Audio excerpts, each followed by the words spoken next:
Hi friends, good morning. This side CA Bharat. This is a short video on 5 urgent action points which every taxpayer should take in GST. We all are aware that as per section 39.9 proviso, timeline for rectification of error or omission for 1920 is up to the due date of GST 3B of September 2020 or filing of annual return whichever is early. So for 1920, it would be October 20th unless extended since filing of annual return is not feasible before that. To begin with, our first action point is in relation to ITC.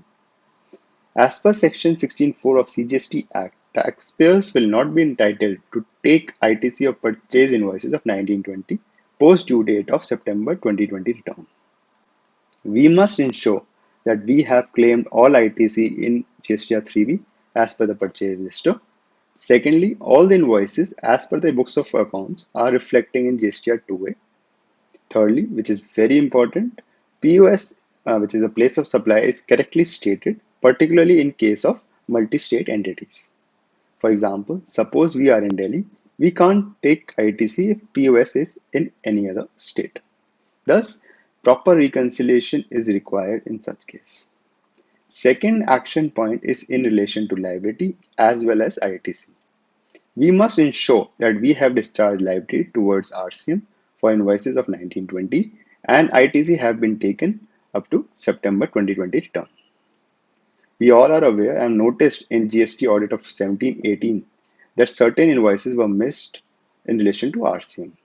There was a divided opinion and most of the experts were of the view that we cannot take ITC of such invoices where RCM was discharged post-September. So, to avoid ITC loss, we should discharge RCM liability and take ITC up to September 2020 return.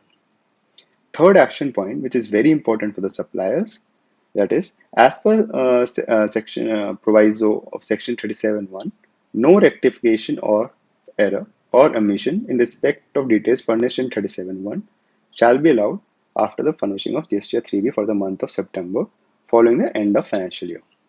Therefore, suppliers should reconcile GST returns with books, which is very important. You must make sure that all supplies are disclosed with correct GST and values. Otherwise, buyers may ask for compensation for their credit loss after the due date. There may be a contractual obligation. It can be a part of contract between the parties. So, if there is an ITC loss to the purchaser due to the mistake of the supplier, the purchaser may file the suit of recovery of tax and interest or may further stop business activities. So, supplier must make sure that proper returns are filed. Further, we must ensure that all supplies have been duly recorded in a GSTR 1. Place of supply is correctly stated in return so that purchaser could get ITC. Therefore, proper reconciliation is also required in this case. Fourth action point is it is again for suppliers. It is in respect to disclosure of credit notes. As per section 34(2) of CGST Act, credit notes pertaining to supplies made in 1920 should be disclosed in return of September 2020. There is no time limit for debit notes. It is important to note that GST law recognizes GST 3B as return and not GSTR 1 for adjustment of liability. Therefore, it should be disclosed both in GSTR 1 and GSTR 3B. In short, GSTR 3B is must. In case there is no output tax liability and adjustment is not possible in September 2020 return, refund may be claimed for such credit note. Fifth action point, which is very relevant for multi-state entities, it is in relation to interstate, inter-unit supplies, cross-charge and IST. We must ensure that invoices for inter-unit supplies and cross-charge for 1920 has been raised by the supplier unit.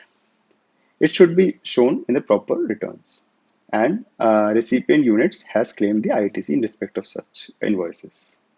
Further, if some ITC of 1920 pertains to some other unit and has not been transferred to the eligible unit through IST, cross-charge invoice should be raised by the supplier unit upon the recipient unit so that the recipient unit can take the ITC.